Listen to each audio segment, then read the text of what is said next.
Senhor pessoal, estamos aqui para encerrar aí esse módulo. Hoje nós trataremos a respeito das últimas aulas a respeito do módulo de Bibliologia.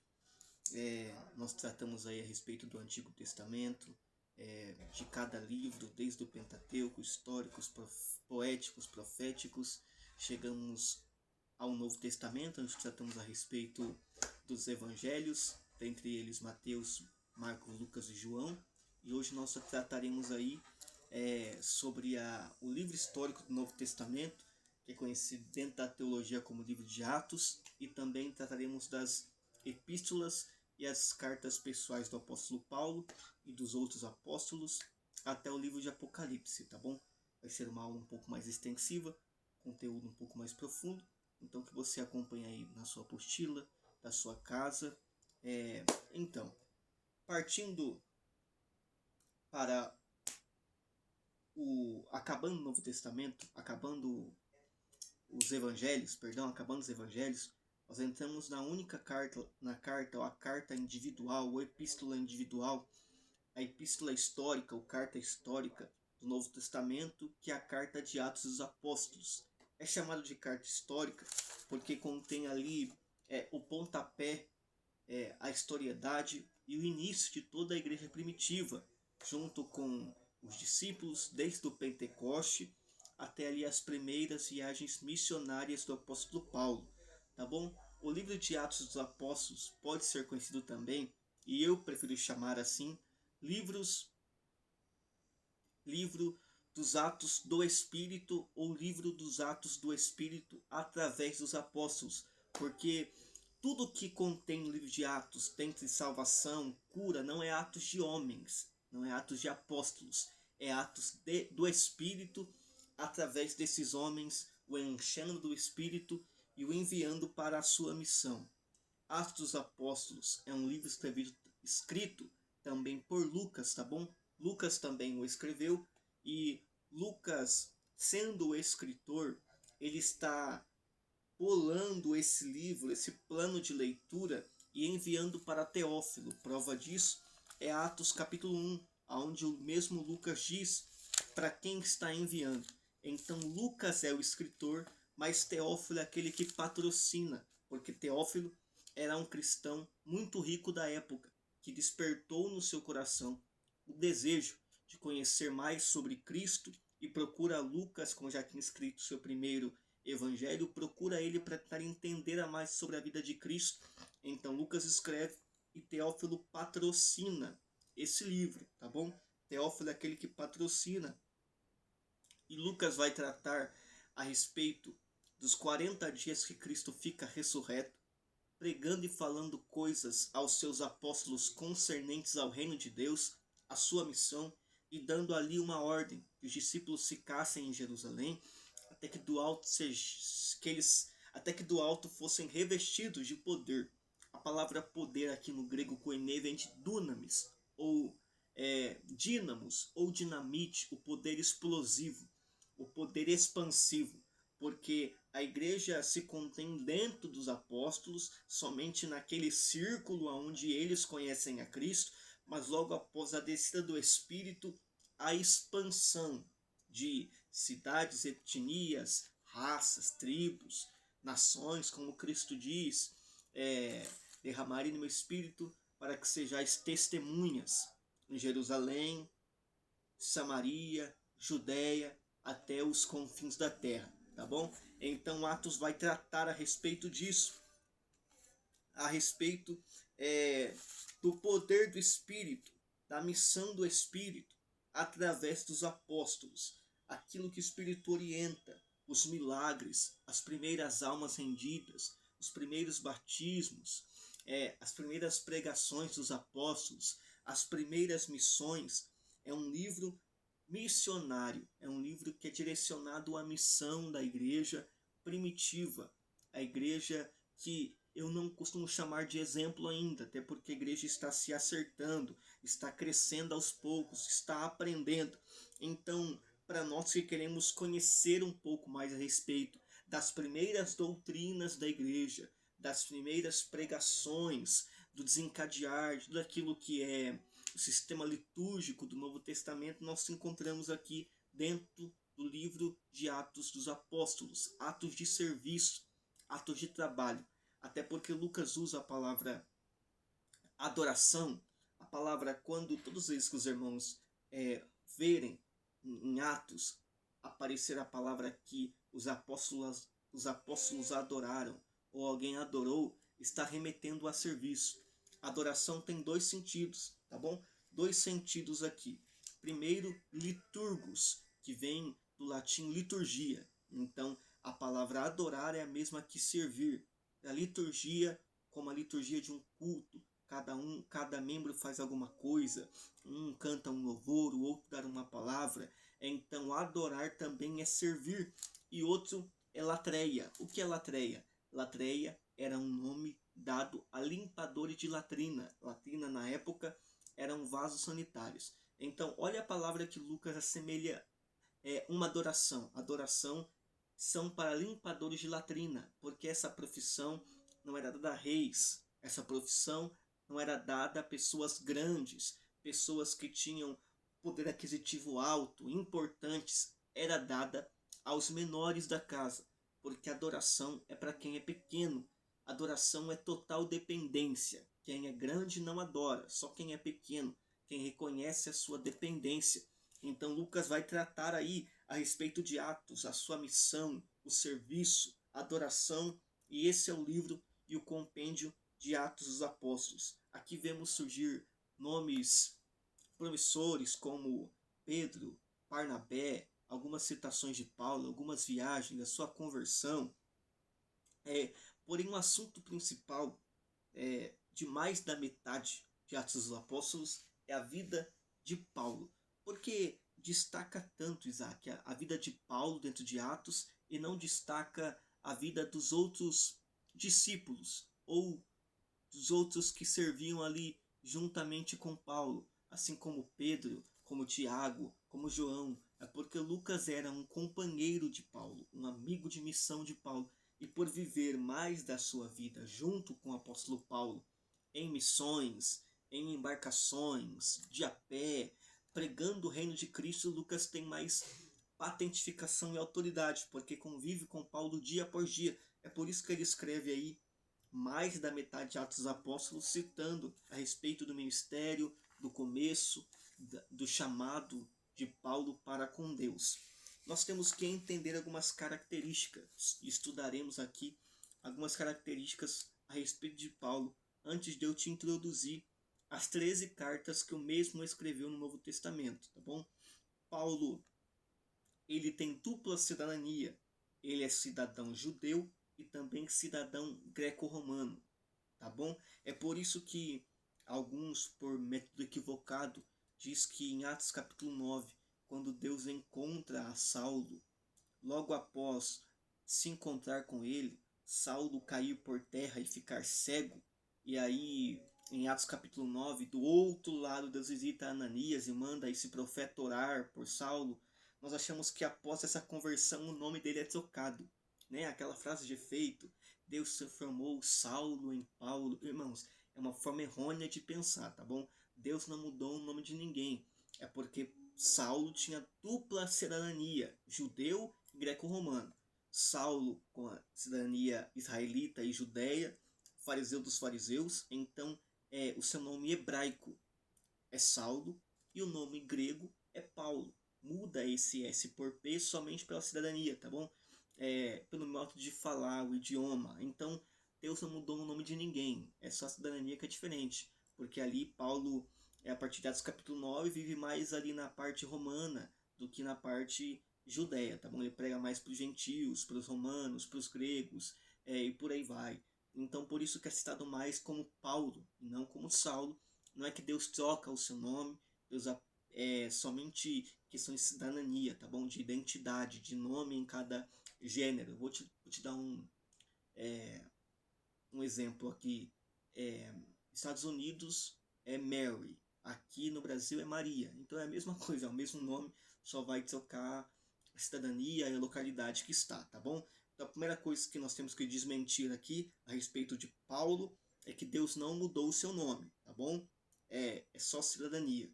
Segunda coisa, Paulo era fariseu dos fariseus. Paulo aprendeu teologia desde muito cedo. É, as leis, é, a Torá, tá bom? Desde muito cedo.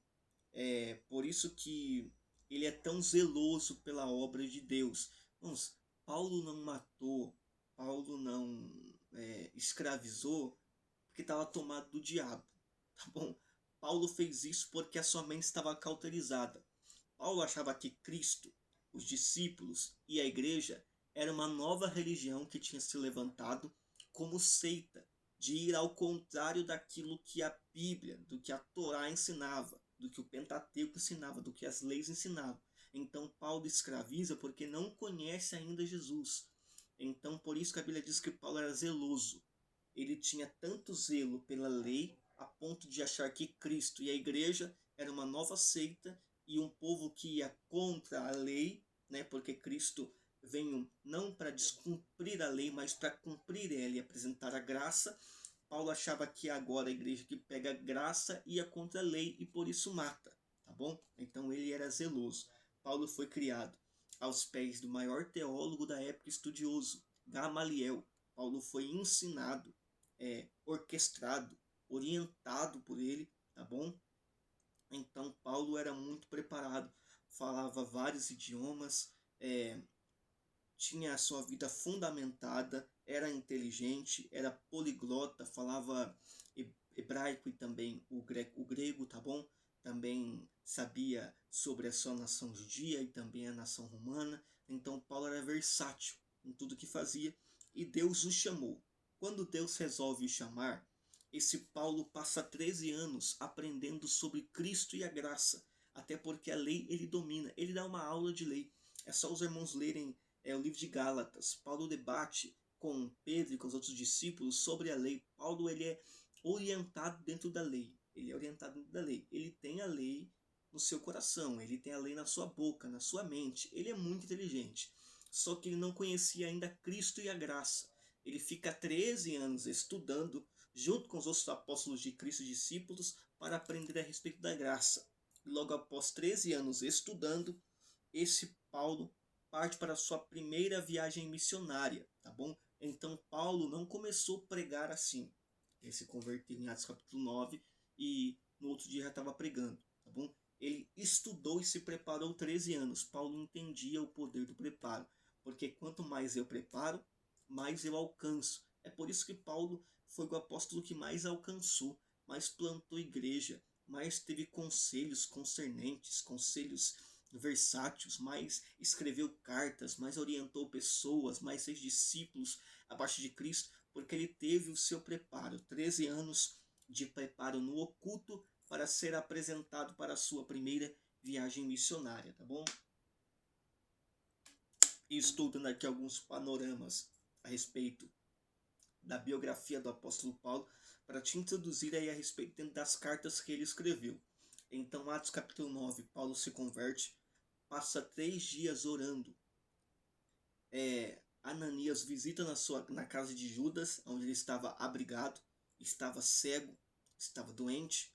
Ananias ora por ele, e quando ora, a sua cegueira é descortinada, os seus olhos são curados. Era como se Paulo começasse a enxergar agora de fato o que é verdade.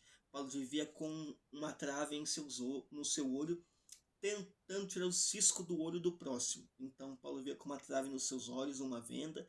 Logo após o encontro, quando Ananias ora por ele, os seus olhos são curados, humanamente falando, e são descamados os seus olhos no modo espiritual. Paulo começa a enxergar de fato as coisas como são e vira um grande pregador da graça. Aquele que anunciava a lei, agora anuncia a graça. Paulo foi um dos primeiros a pregar para os gentios, enquanto ainda existia aquela briga de só pregar para judeu, só pregar para quem é circuncidado. Paulo foi o primeiro a se aventurar e a pregar para os gentios, a pregar para o povo romano, para o povo grego, tá bom? E teve muito sucesso naquilo que pregou, a ponto que, se nós lermos aí Atos capítulo 16, ou quando Paulo prega em Atenas, Paulo arrematava um povo, a ponto que os idólatras pegavam seus ídolos e fizeram uma grande fogueira no centro da cidade. Eles ouviram a palavra de Paulo, que mexeu tanto o coração deles, que eles tiravam seus ídolos e jogavam numa pilha na beira da cidade e atiraram fogo. Olha o alcance de Paulo. Paulo pregou para os gentios. Paulo converteu os gentios. Paulo, ele foi um plantador de igrejas. Paulo abriu igrejas. Paulo aconselhou igrejas. Esse apóstolo Paulo que estudou em Atos dá algumas ênfases, tá bom? Aí do seu ministério, é só lermos Atos capítulo 19, Atos capítulo 27, Atos capítulo 28, nós veremos aí algumas das suas viagens, tá bom? Vai anotando tudo aí. E é claro que, como sempre, vai ter na sua apostila. Você vai acompanhando aí esse panorama que eu estou dando a respeito da vida do apóstolo Paulo. Então, esse Paulo que se converteu em Atos capítulo 9, estuda 13 anos para suas viagens, e logo após algumas viagens, ele começa a escrever as suas epístolas. Vamos lá. As suas epístolas. Bora lá. Eu tenho que explicar aqui uma coisa muito importante. Há uma diferença entre epístola e carta, tá bom? Não é a mesma coisa. Nós falamos, e eu creio que você, como eu já falou, a carta aos Romanos, a carta aos Efésios. E por não entender, nós acabamos falando e não está errado, tá bom? E também eu não vejo tanto assim, tanta ênfase em falar isso sempre, a epístola. Mas é bom para que podemos compreender e entender o certo, tá bom? Aí fica a seu critério se você vai usar, não vai usar, é cunho pessoal seu. Mas carta se trata de cunho individual. Uma carta que Paulo escreveu, carta a Timóteo, para uma pessoa só. Paulo não instruiu ninguém além de Timóteo. Carta a Filemon.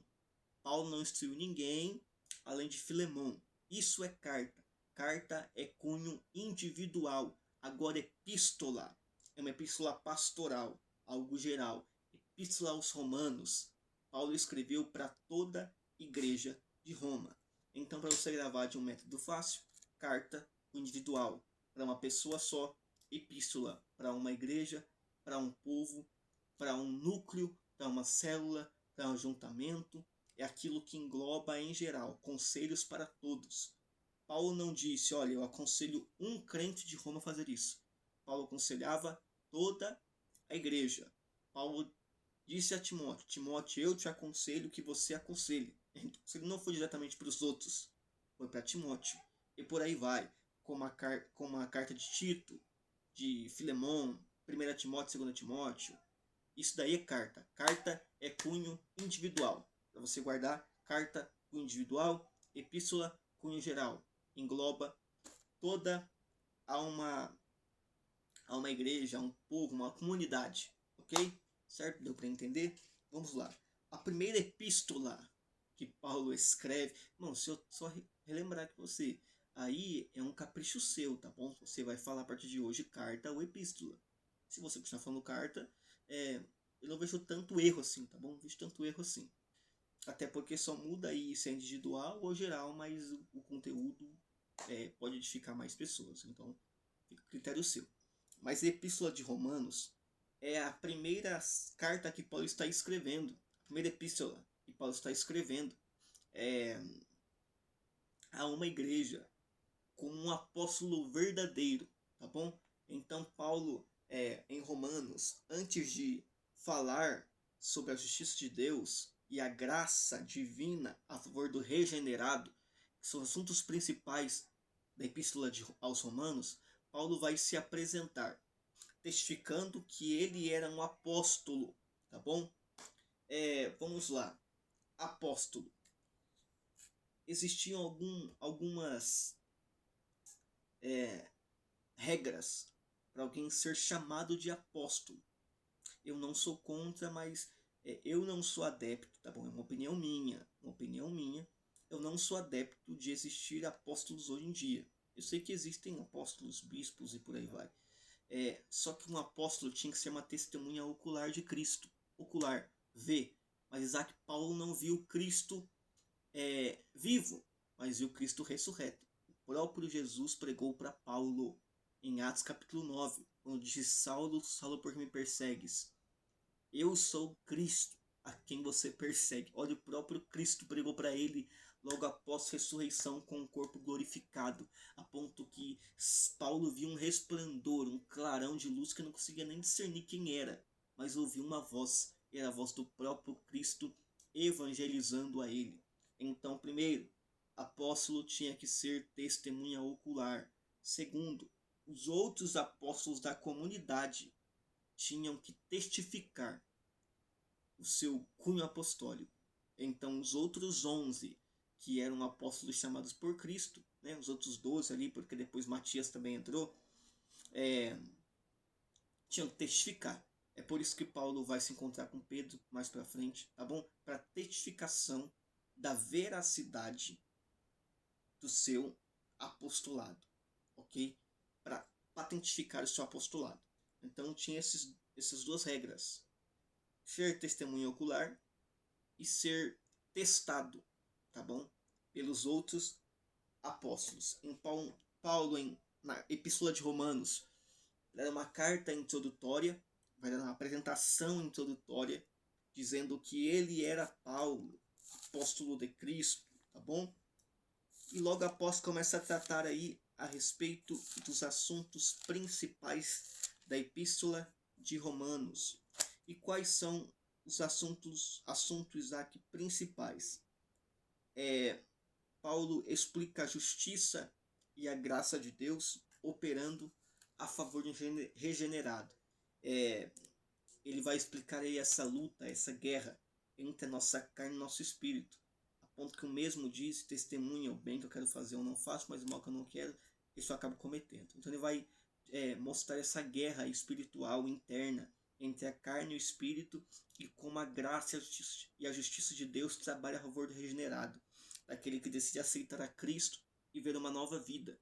Paulo diz que o Senhor tem perdão para dar, o Senhor tem expiação, o Senhor tem graça para liberar. Porque se fôssemos julgados na lei, pelos nossos pecados, morreríamos. Mas através da graça, aonde abundou o pecado, superabundou a graça de Deus. É isso que Paulo vai tratar a respeito aí na carta de Romanos. Eu vou dar um panorama aqui, meio por cima de cada epístola, tá bom? De cada epístola de Paulo, porque são mais de 13 e ficaria uma aula muito extensiva, mas tudo que você precisa entender a respeito de cada epístola e cada carta está na sua apostila, tá bom? Então você acompanha aí e leia com calma e entenda os assuntos, porque são assuntos extraordinários. Então a Epístola de Romano é uma epístola introdutória da apostolidade de Paulo, tá bom? E a explicação sobre a justiça e a graça de Deus trabalhando a favor de um regenerado, aquele que passou pelo caminho da regeneração. Logo após esta epístola, nós temos a segunda epístola, que era uma epístola só, mas na Septuaginta, onde reuniram 70 mestres para pontuar a Bíblia, traduzir, colocar em ordem gramatical e por aí vai, dividiram essa epístola em duas. Então era só a epístola aos Coríntios, mas aí ficou 1 Coríntios e 2 Coríntios. Ainda em 1 Coríntios, Paulo vai tratar a respeito da unidade do corpo de Cristo. Vai pontuar algumas coisas. O corpo de Cristo tem que ter santificação e também ele vai falar a respeito dos dons, né?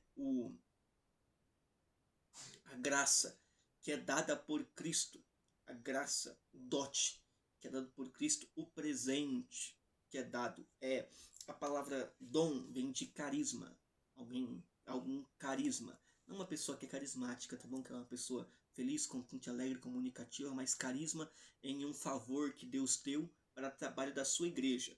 Então nós temos que entender algumas coisas a respeito dos dons de Deus. Primeiro, Deus não dá o dom que nós queremos para o nosso próprio prazer. Dá um exemplo: Senhor, me dê um dom da palavra, porque eu quero pregar, porque eu quero ser conhecido. Deus não te dará.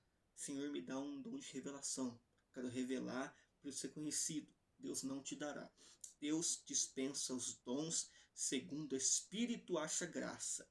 Então é por isso que para uns é dado o dom da palavra, outros da ciência, outros dom da fé, outros dom da operação de maravilhas.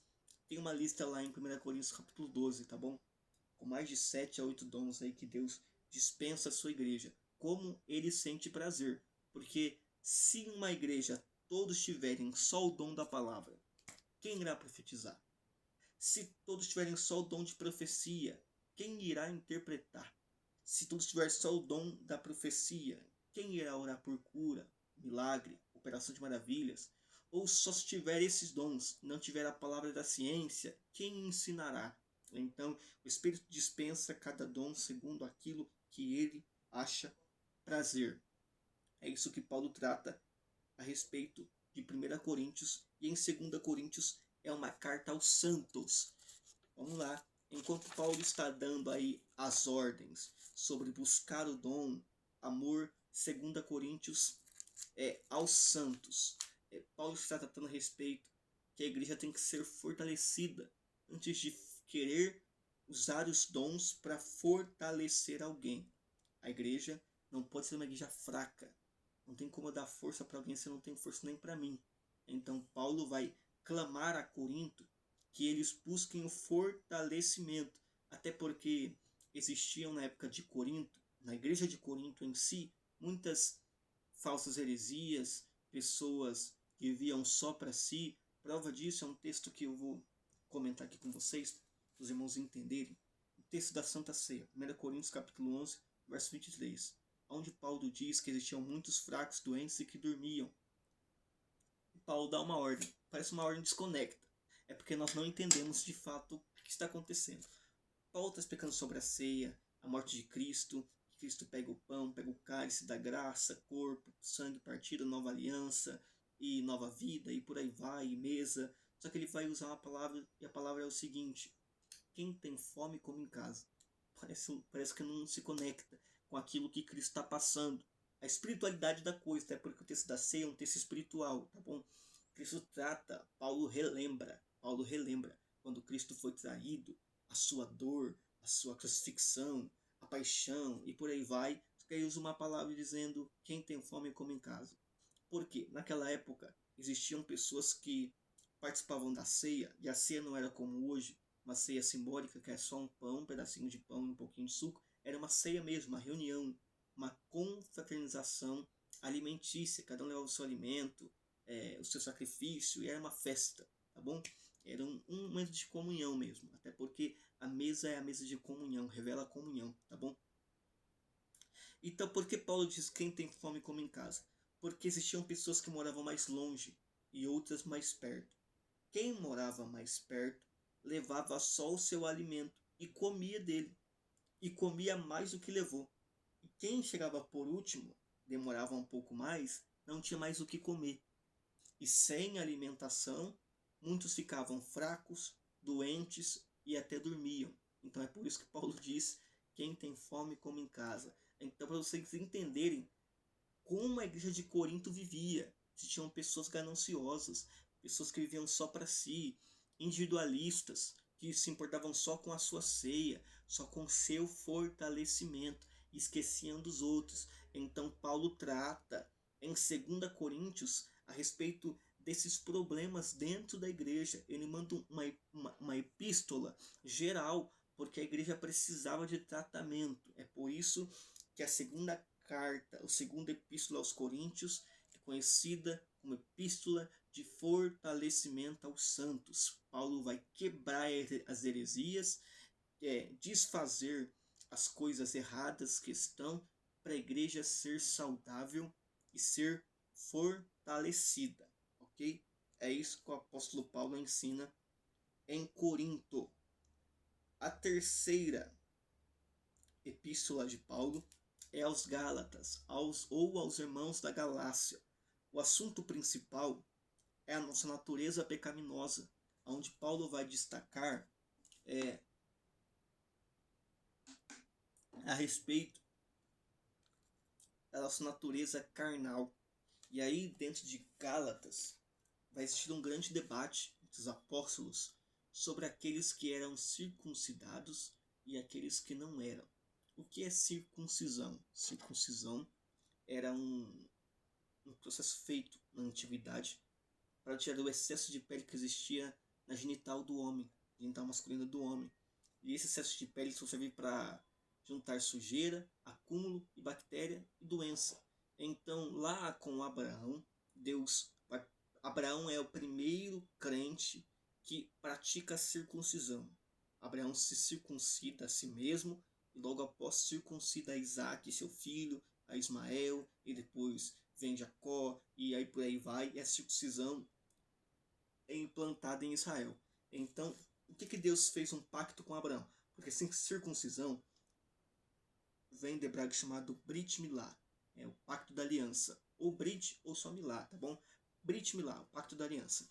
Então, eu puxava essa pele, né, o excesso, pegava uma faca afiada, cortava, e quando cortava, eu espiritualmente tirava a carne que existia em mim, a carne de mim. Então Abraão tirou a carne de si, e aí teve esse nome mudado, de Abrão para Abraão. Então, eles vão debater lá em Gálatas, tem que circuncidar ainda? Não tem. Tem que circuncidar? Não tem. E aí Paulo diz que quem está em Cristo nova criatura é. Então a circuncisão foi através de Cristo. Quando você aceita, você deixa a sua vida carnal, ou a carne que habita em você, e aí agora você tem uma nova vida em Cristo, esquecendo das coisas que para trás ficaram e prosseguindo para o alvo, porque tudo se fez novo. Então vamos debater a respeito disso. Os apóstolos como Pedro e entre outros eram a favor, Paulo não era, e aí teve uma grande discussão apostólica, e a Paulo acabou dando umas teses com mais verdade, e aí acabou ganhando e a circuncisão foi abolida, tá bom? Mas alguns judeus até hoje ainda praticam esse ato de circuncisão aí.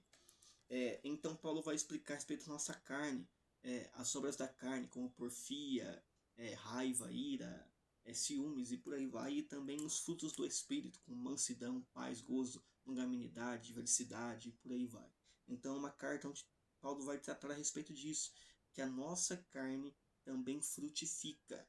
A nossa carne frutifica obras para baixo, inveja, raiva, ira. Quanto mais cheio de obras da carne, mais alguém anda para baixo, inclinada para as coisas desse mundo, mas também o nosso espírito pode e também frutifica para Deus e para cima, através de paz, longanimidade, gozo, temperança, alegria e por aí vai, tá bom? Então essas daí são as coisas tratadas aí por Paulo na Epístola de Gálatas. Até que os irmãos estão entendendo, você pode ver o vídeo mais pausadamente e voltar, porque são muitos assuntos, eu estou pontuando os principais, porque desses assuntos surgem os outros braços de assuntos discutidos dentro de cada epístola. Então, o cunho principal é o tema que eu estou falando, de cada epístola. E dentre eles aí, os outros assuntos que não são, que são de vou dizer menos importância, tá bom? Mas eles surgem dentro desse assunto principal que eu estou tratando com vocês aqui. A Epístola aos Efésios é uma epístola um pouco mais longa, um pouco mais complicada. Eu queria, e eu vou, né, até gravar uma aula falando só a respeito disso e mandar aos irmãos aí, mais à frente, que Paulo vai tratar a respeito da predestinação em Cristo. Esse é um assunto muito longo e debatido anos após anos dentro da teologia, o assunto chamado calvinismo e arminianismo. Calvinismo vem de um homem chamado João Calvino, tá bom? E arminianismo vem de Jacob Arminio. Eles tinham duas linhas de raciocínio diferentes: predestinados e não predestinados. João Calvino acreditava que toda a criação já foi predestinada e por isso existem filhos para a glorificação e filhos para a perdição. Olha a ideia de João Calvino, que Deus é soberano, e isso é verdade, Deus é soberano, nada foge do seu controle. Então Deus já criou pessoas para a condenação, porque essa é a ideia dele, tá bom? Essa é a ideia dele. Como que alguém foi criado para condenação, se converte e vai ao céu? Pareceria para ele que Deus seria pego de surpresa, ou vice-versa. Alguém foi criado para ir para o céu e do nada vai para a perdição, no final termina no inferno. Era como se Deus perdesse o controle da criação. É isso que João Calvino acredita, que já existiram pessoas criadas para condenação eterna e para o gozo eterno, ou pessoas criadas para o céu, pessoas criadas para o inferno. Então podia viver uma vida totalmente desregulada, uma vida totalmente pecaminosa, mas se eu fui criado para salvação eterna, no final Deus vai dar um jeito, eu vou ser salvo. Se eu fui criado agora para condenação, eu posso acertar. Só que no último minuto vai acontecer alguma coisa, eu vou me desviar, eu vou acabar indo para condenação eterna. Eu acho isso um pouco equivocado, tá bom? Eu creio naquilo que Jacob Arminio prega, que é sobre a predestinação em Cristo. Então vamos lá. Nós temos uma vida, essa é uma linha tênue, tá bom? Um link, uma linha reta. Eu tenho uma vida dissoluta, uma vida pecaminosa, até chegar em Cristo. Cristo está no meio dessa caneta. Esse é Cristo, ok? Esse é Cristo. Então eu vivo minha vida, uma vida pecaminosa, bebo, roubo, mato, me prostituo, e encontro a Cristo. Quando eu encontro a Cristo, os meus pecados são perdoados se eu confesso e deixo. É isso que o proverbista diz. Aquele que confessa e deixa, esse alcança misericórdia. É através do sacrifício de Cristo na cruz, para a remissão de pecados, eu tenho agora uma chance de ir para o céu. Então eu vivo uma vida inclinada para o inferno, ok? Essa é minha vida inclinada para o inferno. Eu estou caminhando em direção ao inferno. Mas aqui eu encontro a Cristo. Quando eu encontro a Cristo, eu sou perdoado, redimido, e nele eu sou predestinado e tenho a chance agora de alcançar o céu, tá bom? Então é isso que nós, assembleanos, reformados, acreditamos, que em Cristo há uma nova chance. E Paulo vai tratar a respeito disso, de predestinação em Cristo. Nós somos predestinados ao céu através de Cristo, como através da sua paternidade. Ao longo da Bíblia, existem 5 paternidades. Ao longo da Bíblia, existem 5 paternidades. Os anjos são filhos por criação. Deus os criou através da palavra, o verbo bara, haja. Deus os criou. Adão, Deus formou o homem do pó da terra. Filhos por formação. Adão é filho por formação. Deus o formou, usou as suas mãos. Israel, a nação de Israel surgiu de Abraão, mas foi intensificada em Jacó. Era um homem chamado Jacó, mas lá no Val de Jaboque, Deus tem um encontro com ele e transforma o seu nome de Jacó para Israel, de enganador para príncipe de Deus, tá bom? E através de Jacó vem as 12 tribos de Israel. Dan, Naphtali, Gad, Azer, Zebulun, Benjamim e por aí vai. São 12, ok? Então,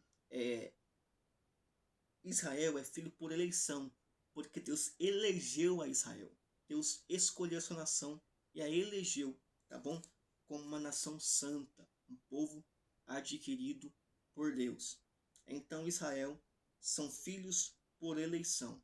Jesus, filho por gestação ou geração. João capítulo 3, versículo 16. Deus amou o mundo de tal maneira que deu o seu único filho para todo que nele crê não pereça, mas tenha vida eterna. Cristo é o próprio Filho de Deus.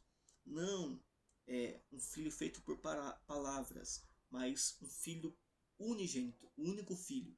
Então Cristo vem, segundo aquilo que Paulo trata em a epístola de Filipenses, no capítulo 2, versículo 7, onde diz que Jesus não tomou usurpação de ser Deus, antes mesmo esvaziou-se de sua glória. A palavra esvaziar ali é equinocém. Ele se despiu, tá bom? Ele se fez nu, se fez pobre, se fez comum, se fez normal e entrou no ventre de Maria. Então Maria não teve, Cristo não disse, haja. Deus não disse, haja Cristo. E ele apareceu na terra. Ele desceu no ventre. Ele foi zigoto, ele foi embrião, ele foi um feto, ele foi uma criança, ele foi um bebê, ele foi um adolescente, ele foi um jovem, ele foi um adulto, tá bom? Então Cristo é um filho por geração, gestação, nasceu de barriga de mulher, se testificou como homem, tá bom? Homem de dores, como Isaías diz. E por último, os gentios. ou a gente, ou a igreja, filhos por adoção. Na cruz, Cristo nos adotou, tomou para si o seu povo. Por isso que em Romanos diz que agora nós temos o espírito de adoção e clamamos Abba, Pai, tá bom? Cristo vai ensinar isso. Quando disse, agora quando fores orar, ore Pai Nosso, tá bom? Então, ele aceitou esse relacionamento. Agora nós somos filhos de Deus diretamente. Cordeiros de Cristo, filhos de Deus. Então, existem 5 definições de paternidade na Bíblia: anjos, Adão, Israel, Jesus e igreja. Ok? Então, nós somos eleitos, predestinados nele. Agora, de uma vida pecaminosa, após conhecer a Cristo, nós temos uma chance de ir para o céu. E também, se não vivermos debaixo dos seus mandamentos corretamente, podemos ser propensos ao inferno, ao céu, ao inferno, ao céu. Porque se existisse predestinação, irmãos, não existiria o livre arbítrio de escolha. Ok? Então, Deus te escolheu para o céu ou para o inferno. Não tem como mudar isso. Mas prova que podemos ser predestinados em Cristo é o ladrão da cruz. Foi ladrão, mas se arrependeu, reconheceu, e Cristo disse, ainda hoje estará comigo no paraíso de Deus. Ok? Então, é um assunto muito vasto que levam mais de centenas de anos de estudos e de debates e discussões entre essas duas linhas de pensamento.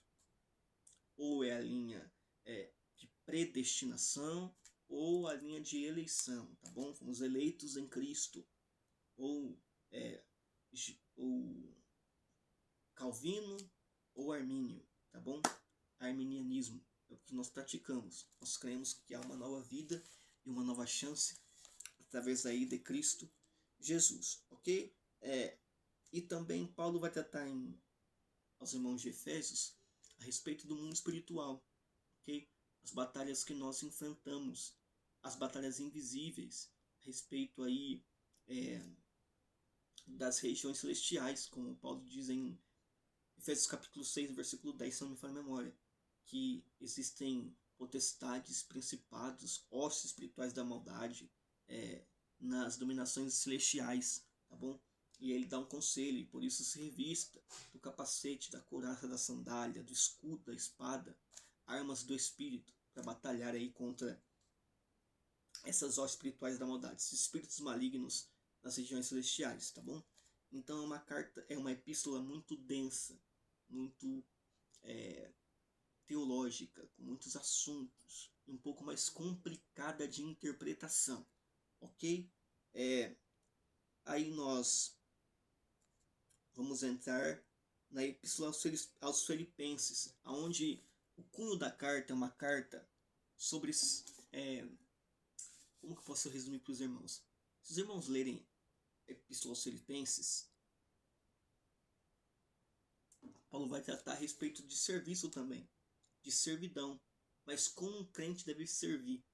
Paulo vai orientar que nós devemos servir a Cristo não por enfado, peso, mas tratando-o como privilégio, ok? Tratando-o como privilégio. Por isso que Paulo diz, Paulo está preso. Quando escreve essa epístola, ele está preso. Mas mesmo preso, o seu espírito está livre, a ponto que ele diz, regozijai-vos mais uma vez no Senhor. Se alegrem, tá bom? Nas perseguições, nas oposições, porque ser perseguido pelo Evangelho não é peso, se torna um privilégio. É uma epístola muito boa, uma reflexão muito boa aos nós como cristãos, ok? Entramos em Colossenses, Tessalonicenses 1 e 2, que são cunho do mesma vertente. Paulo está explicando aí a vida em comunidade, a igreja que tinha essa problemática de viver em comunidade, e também uma igreja que tinha perdido a esperança da volta de Cristo. Paulo vai ressaltar e avivar essa chama quando diz que o mesmo Cristo que foi voltará com alarido, voz de arcanjo e trombeta, aqueles que morreram antes ressuscitarão, e nós que estamos com ele seremos levados aos ares, e ali nos encontraremos com ele.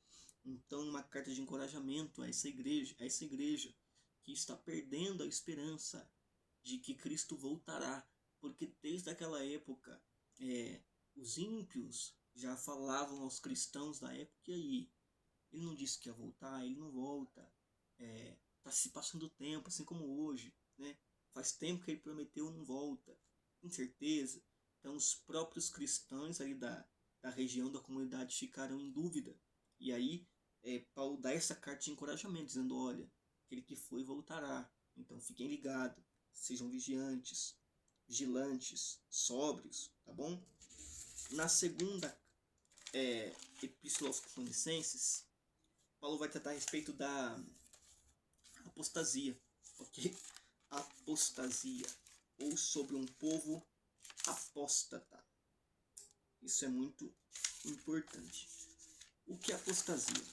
Apostasia significa desvio de fé, tá bom? Nenhum apóstata é ímpio. Não existe ímpio apóstata. Apóstatas são aqueles que já experimentaram da palavra, já experimentaram do mover, já experimentaram ali daquilo que Cristo tem para entregar, mas acabaram se afastando e negligenciando a sua fé. Não estou falando de afastar por fraqueza, que alguém não aguentou e se afastou. É alguém que não quis mais a sua fé, alguém que negou a sua fé, alguém que negou a existência de Cristo, ok? Sendo que já experimentou. Paulo chama esses irmãos de apóstatas. E aí nós acabamos o cunho de cartas, o cunho de epístolas, tá bom? Todas outras cartas de Paulo e também dos apóstolos não são epístolas, tá bom? São cartas, porque ou são de cunho individual, tá? Ou são para pessoas, assim como Timóteo, Tito, Filemon, são cartas de encorajamento. Em 1 Timóteo, Paulo está discipulando o seu filho na fé chamado Timóteo, um jovem pastor, né? E o que Paulo dá uma missão a ele. Que missão é essa?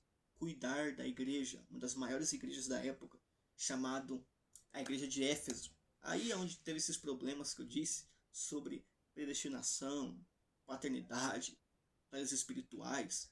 A carta mais problemática para mim da igreja mais problemática, Paulo coloca um jovem pastor para cuidar e orienta como cuidar da igreja, como zelar da igreja, como respeitar os mais velhos. E esse jovem sofre muitas oposições, né? Porque ele é um pastor novo e está cuidando de uma igreja tão ampla, tão vasta, tão experiente, tão grande, e tem as suas dificuldades, né?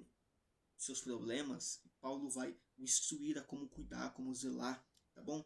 Em 2 Timóteo, Paulo vai ensinar a Timóteo que a sua vida de serviço não pode mudar a sua vida devocional. Isso é um grande problema. Olha o contraste que Paulo faz.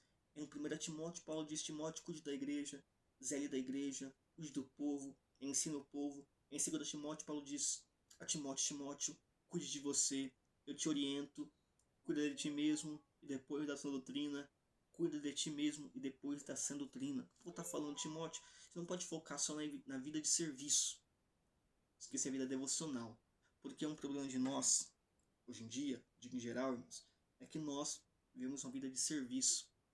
O que nos prende na igreja? O serviço. Eu tenho que pregar, eu tenho que cantar, eu tenho que servir água, eu tenho que ser obreiro na porta, tenho que o pastor, e é isso e aquilo, e é isso e aquilo, é uma vida de serviço. Esquecemos da vida devocional, da nossa vida devocional. Nossa fé e nossa devoção não pode ser baseada em serviços, mas sim em Deus, porque os serviços uma hora acaba, mas o relacionamento com Deus não. E se você, irmãos, basear a sua vida só em serviço, você pode ser encontrado no altar, pode ser encontrado na porta da igreja, servindo água, cantando, sendo diácono, obreiro, mas nunca será encontrado em Cristo. Nosso problema é que somos encontrados em tudo de serviço, menos em Cristo. Então Paulo vai dar um contraste. Timóteo, que a sua vida de ministério não impeça a sua vida devocional. Então, cuide da igreja, mas também cuide da sua vida devocional.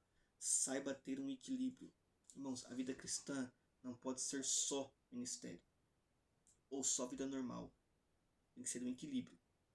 Paulo diz: no comer, no beber, no vestir, tudo seja para a glória de Deus. Então, se eu me visto conforme Deus quer, estou glorificando a Ele. Se eu cuido do meu corpo como Deus quer, estou glorificando a Ele. Se o meu trabalho, eu honro o nome de Deus lá, seja no que eu trabalhar, num escritório, numa loja, de ajudante, seja o que for, se glorificar o nome de Deus, vai ser para a glória dele. Tudo será como louvor a Ele. Então, Paulo vai ensinar a Timóteo a ter essa vida equilibrada, tá bom? Uma vida de equilíbrio. Tito, Paulo vai exortar a respeito da fé, tá bom? Assim como em Tiago também. E aí são as epístolas de Paulo. Vou dividir essa aula entre duas partes. Nós tratamos a respeito do panorama de Atos dos Apóstolos, todas as 13 epístolas de Paulo às igrejas. Agora nós trataremos aí a respeito das cartas individuais. Deus te abençoe. Até a próxima aula.